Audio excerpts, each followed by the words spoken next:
Hello my loves, it has been a hot minute since I posted a video. I got married, I had my honeymoon, I moved in with my husband.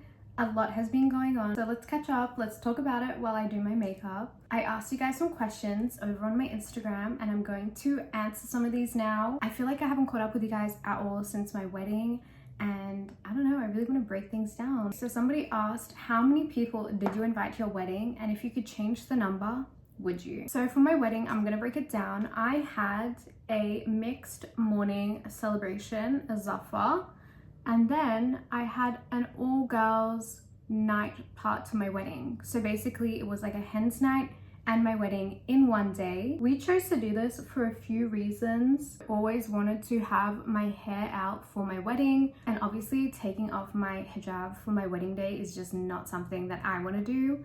So I decided, why not have the wedding and the girls' night all in one? To answer your question though, I feel like all up, I'm pretty sure from my memory, we had just over 200 girls at the night portion.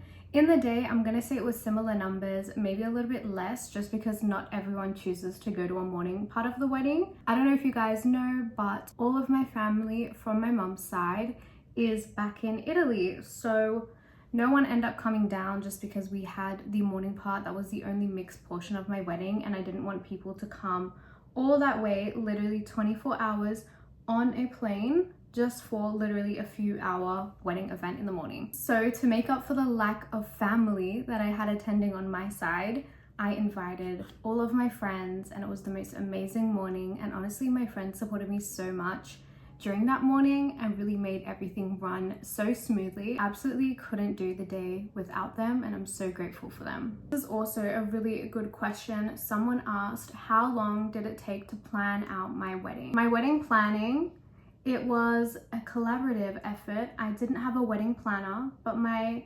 beautiful nonna was literally like my wedding planner. She knew exactly what I wanted and how I wanted things to go, and she was so on track of things, and I honestly couldn't have done the planning without her. She is an angel. A little fact about my nonna as well, she is such a planner. Before she retired, she worked in a job which required her to do a lot of planning, and she really thrives off kind of being under pressure and working under pressure, so that was perfect. I'm pretty sure all up, it took around, give or take, 6 months. But we did a lot of last minute planning within the last, I'm gonna say 3 months before the wedding. The first 3 months before then were kind of more like, we're gonna book the venue, we're gonna book the photographer, etc. But I feel like giving yourself around 6 months to, I know people take like a year or two to plan a wedding. I don't think you need that much time unless you really wanna take your time with it. But I'd say if you're having a wedding soon, definitely leave at least 6 to 7, 8 months to plan for your wedding. I'm also gonna put this Tarte Shape Tape concealer just over the top of the other one, just for some little extra coverage. I feel like I need it. I've been getting to bed so late recently. I think last night I went to bed at 5 a.m. or just after. So that's been great. Going to bed after Fajr has been interesting. So someone asked what was my wedding venue that I had the night portion of my wedding in. Actually didn't take us long to find the venue, because I knew that this venue would mostly be for me and my girlfriends without our scarves. So it didn't have to be the most amazing wow venue in the whole of Sydney. Like, it didn't have to be a waterfront crazy expensive place. The place that we ended up finding was such a beautiful venue, and also in a really great location, just because I have friends who live all across of Sydney, and it's just an easier location for everyone to get to. The location is called Novella on the Park. They're a family-owned venue space, actually an Italian family-owned venue space. I think that is why my parents really liked the venue.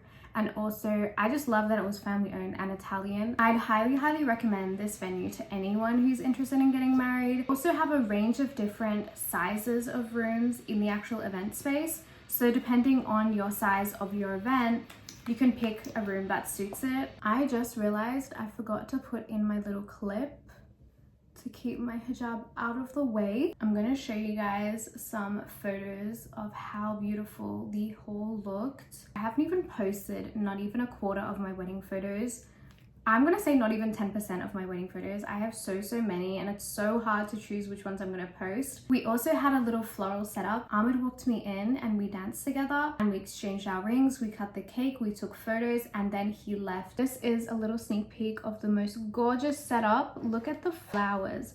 Like literally look at these flowers, and the little arch and the backdrop was so beautiful. One of my absolute favorite things about this venue space was that they had a gazebo. They did not only just have the inside room, but it was connected to an outdoor area as well. I don't think I've ever posted these photos, or you guys have actually seen the gazebo before anywhere, so I'm gonna give you guys a little exclusive sneak peek. This is the gorgeous gazebo that was in the garden of the venue, which was connected to my room. Someone asked, did we decide to move in together finally after the wedding, and also how was it? So I think that's been honestly the most exciting change out of everything, out of the whole wedding, the honeymoon. Those were amazing and so beautiful and exciting, but my favorite part has honestly been living and experiencing life with Ahmed. I think there's this big misconception that gets thrown around a lot, that the first year of marriage is extremely difficult and really challenging for the couple.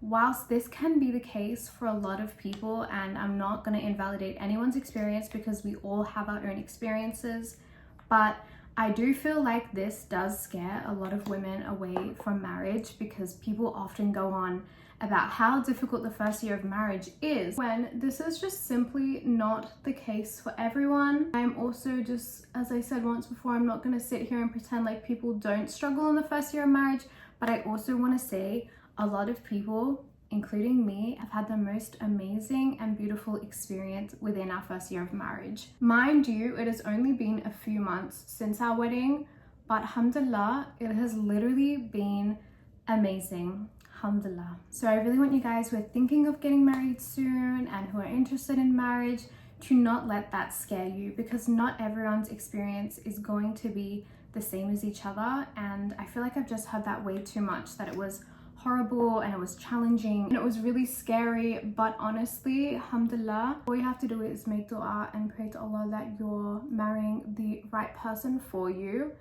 and He'll take care of the rest. Somebody asked, do I recommend real flowers for a bouquet or fake flowers in particularly hot weather? I'm not sure if you guys know or not, but my wedding day, it was actually 40 degrees, which is 104 Fahrenheit. So it was boiling. I was extremely uncomfortable. I was feeling lightheaded. I'm a low iron girly, so I was feeling faint the whole day.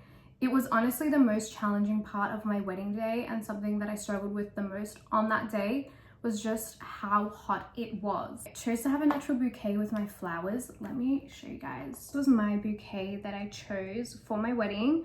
These were all natural flowers and they actually held up surprisingly well considering how hot it was. Also guys, I just realized I didn't set my concealer and my setting powder is literally on its last days. These are the Huda Beauty Pound Cake and Pound Cake. I don't know why they're differing in color though. I'm not sure. But anyway, these are the best setting powders ever. Someone asked, can you share the morning of your wedding, getting ready, and the process of the timeline of the day? This is really out. So I ended up doing my own makeup for my wedding day. I woke up at around 5 a.m. to get started with that. I really wanted a good 2.5 hours to do my makeup. I know that sounds like a crazy amount of time, but it was my wedding day and there was no way that that wasn't going to be the most perfect makeup of my whole entire existence. I'm so proud with how it turned out. It was exactly how I imagined, a little bit more dramatic than I was planning, but I'm also really happy with the look because I just felt like it was a perfect wedding glam, if I can say so myself. Yeah, so from 5, I had a quick shower, washed my face, started my makeup, obviously brushed my hair, put it in a little bun, and then my hijab stylist, I think she came around 8 a.m. I'm not sure if you guys in other countries do this, but here in Australia, particularly in Sydney, whenever we have an event as a hijabi, we always get a hijab stylist. They just make styling your scarf so much easier and they make sure it really holds in place all day and doesn't budge. The stylist I had is actually one of my close friends, Hijab Styling by Fatima. I absolutely love her, and she really brought my vision to life. I knew that I wanted my veil to be my scarf and my hijab to be really nice and neat behind and not kind of distract from the dress. Once she had finished styling my scarf, I then put my bridal robe on, took photos in my bridal robe with my family and with my friends, and also my single shots. I'm pretty sure around this point it was like 9 or 10 a.m. and all of my friends basically were there already at this time. Some of my friends came over at literally like 6 a.m. to get ready with me. And I also wanted to mention, I'm not sure if I told you guys before, but I actually rented an Airbnb for the morning of my wedding, simply because me and Ahmed used to live really far apart, and I didn't want everyone to make the drive over from his house all the way over an hour to my house where I used to live on the beaches. So I actually rented an Airbnb which was quite close to the venue and also closer to Ahmed's house as well. Once it hit like 10 a.m. I think, I started to put on my dress because Ahmed was gonna arrive around 11. So it took, I'm gonna say, half an hour to get into my dress. It was an extremely tight corseted dress at the back, and it literally took, I'm pretty sure, 5 people to get it on. And I was standing there in the 40-degree weather, and the aircon in the whole house was broken. So I was standing there sweating. My makeup, don't know how, alhamdulillah, stayed the whole day, but it took literally 5 people to put on my dress, which is insane. This is the last wedding related question I'm gonna answer, but someone asked, how did I keep the guests entertained during the night portion of the wedding? Basically, I changed my dress 3 times. I walked in with my wedding dress. I had a first little mini white dress, and then a green maxi cutout dress, and then a little mini orange dress with like this cape thing. So basically, I think me changing my outfit was entertaining enough. It was very go. I didn't really get that long in each fit, simply because I had to change my outfit so many times. We also had really nice music and a mix of Arabic, Italian, and English songs, which worked out perfectly. And then also towards the end of the night, something I specifically requested for my wedding was I really wanted pizza to be brought out, and this moment was one of my favorite parts of the whole day. Everyone was dancing to like an Arabic song, and then all of a sudden the song stopped and changed to an Italian song, a really famous Italian song. And basically everyone was like, oh, a little confused. And then all of a sudden all these waiters came around with pizzas on round trays and started handing them out in the dance floor. And I swear, I wish I had this on video because it was literally the most perfect moment ever. Okay, so whilst I finish off my makeup, let's answer some little honeymoon questions. I feel like I have not spoken about my honeymoon. I have not posted much about my honeymoon. It's bugging me so much, but I just had so many events the past few weeks. So I ended up posting all of those photos before my Maldives content. You guys didn't know, for my honeymoon, Ahmed and I, we went to Dubai first. We flew from Sydney to Dubai, and then we went to the Maldives. We caught a plane from DXB and went to the Maldives. That was literally probably the most beautiful place I've ever been to in my whole entire life. After Maldives, we flew back to Dubai, had a bit of a layover in Dubai, and then we went to Japan. We first flew into Tokyo, and then we caught a plane as well to Osaka. Now that you guys got a little basic rundown of what we did and where we went, let's answer some questions about it. So someone asked, how did you manage 3 destinations for your honeymoon? The only difficult part of it, I'm gonna say, was the packing, and also taking into consideration that Maldives, 30 degrees. Dubai at that time was around 26, 27 degrees, so still fairly warm. And then Tokyo was literally 6 degrees, 7 degrees every day. So it was a huge differ in climate between those two and Japan. So we obviously had to pack some really heavy items, some really warm items. and also some really light beachy items for Maldives, as well as abayas for Dubai. So it was a lot, honestly. I'm gonna say I dedicated a month to packing. I know that sounds kind of crazy, but I would do a little bit each day and also lay out all my outfits that I wanted to wear in each country. I also want to mention we stayed in Dubai for almost 2 weeks. We stayed in Maldives for around, I think it was 5 nights, and we stayed in Japan for just over 2 weeks, I'm pretty sure. So the volume of clothes we had to pack as well was a lot. Someone asked, how did you plan your honeymoon? Travel advisor, etc. I did all the honeymoon planning as well as majority of the wedding planning. I booked all the flights, all the accommodation. I did months and months and months of research on places that we wanted to go, we wanted to stay at. I even made spreadsheets full of the hotels that I was contemplating and deciding on, and I presented them to Ahmed and he made the final decision. I did want him to feel involved, obviously, in the planning of the honeymoon, but I also do love planning myself, so I kind of enjoyed that process. Someone asked, how long did it take to plan your honeymoon? I think it probably took around 3 months. It definitely would have been done quicker if I didn't have a whole wedding to plan at the same time. But because our honeymoon was quite long and we did go to a few countries, it did take longer than, say, for instance, just going to one place or 2 places.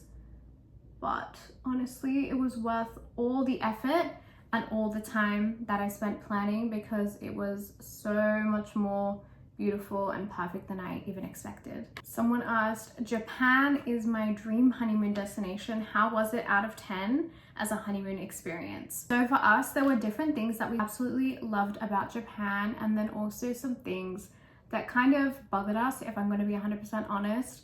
The amount of times that we were served pork there after Google translating, saying we don't eat pork, etc.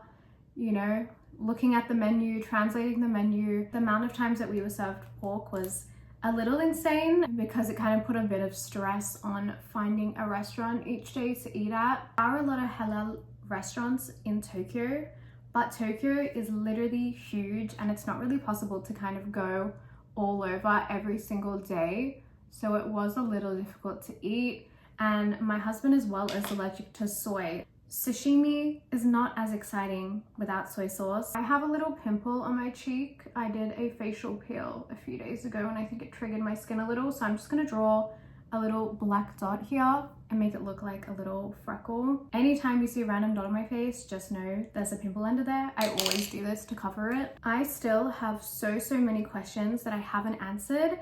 But if you guys want a part 2 of this video, let me know. I'm gonna end it here just so it's not super long. I also really wanna answer some more questions about marriage and married life after the wedding, but we'll save that for another video. Thank you guys so much for watching. If you wanna see more of me, please don't forget to subscribe. I will be making an effort to post more regularly on here. And I'll see you guys in my next video.